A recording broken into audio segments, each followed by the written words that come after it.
Welcome to your Farm and Home Show. My name is Joanna Coles, and today we're visiting with Clara Taylor Wheeler. She's with Kentucky State University as an area horticulture agent there. So all these are your beautiful houseplants. Yes. And so, I think a lot of people, they would love to bring more houseplants into their home, but maybe they're a little intimidated or they don't know enough about them. And so today you're going to help us. And so we're going to start here. Could you tell me a little bit more about these plants? So both of these are Pothos. They're also, the scientific name is Epipremnum. So if you're ever in a big box store, sometimes it's either under either one of those names. They are one of the most common houseplants ever. Most of the time people don't really know that this and this is going to be the exact same thing. Yes, I didn't realize that they even had, I've always seen this, but I've never seen this. Yes, so there's a bunch of different varieties. So this is a golden Pothos. It has lost some of its variegation color because I have it really pulled back from a window. But with any Pothos, if they've started to kind of do that, you can just increase their lighting, and they'll have more of those characteristic, traits like that will pull more of this color. This is a Cebu blue Pothos. It is one of my absolute favorites. It has like that blue silvery color and a really pretty elongated leaf. There's also many different ways to grow a Pothos, which is really neat. You can grow them trailing. You can also grow them on a moss pole, which is vertical. And when you grow them vertically, the leaves get much larger and they can actually like fenestrate, and they'll have a bunch of different holes in their leaves, which is really interesting. Oh, so this one would have that? And see, you can see here, this has a long trail. Yes.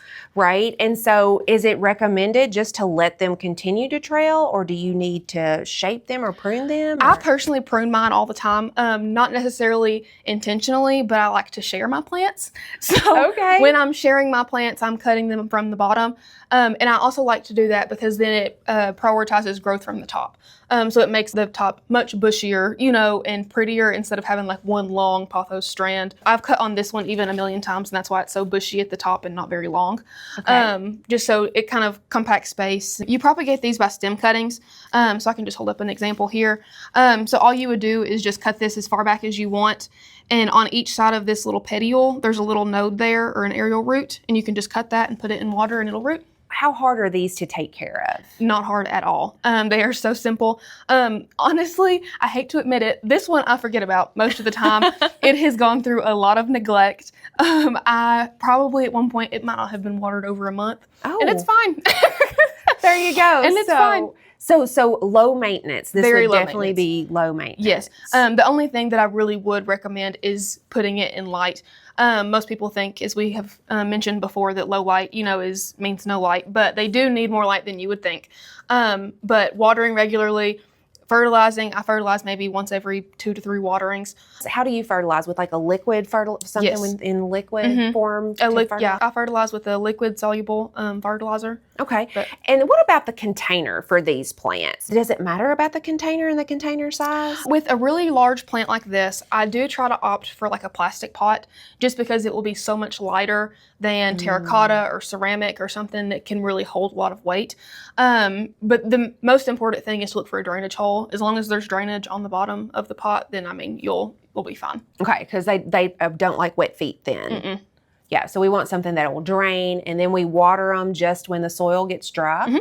So these are really neat. Now, another low maintenance plant is this holiday cactus, right? Yes. There are 3 different types of holiday cacti. There's the Easter cactus, the Thanksgiving cactus, and the Christmas cactus. And all of those are going to bloom when their name suggests. So if it's an Easter cactus, it's going to bloom around March or April. Christmas is going to be in December, and then Thanksgiving around November, fall-ish. Yeah. But so this one, I have a mix of all 3. So it should be blooming, throughout the year. It is, you can tell, it's a pretty immature plant. It's very small.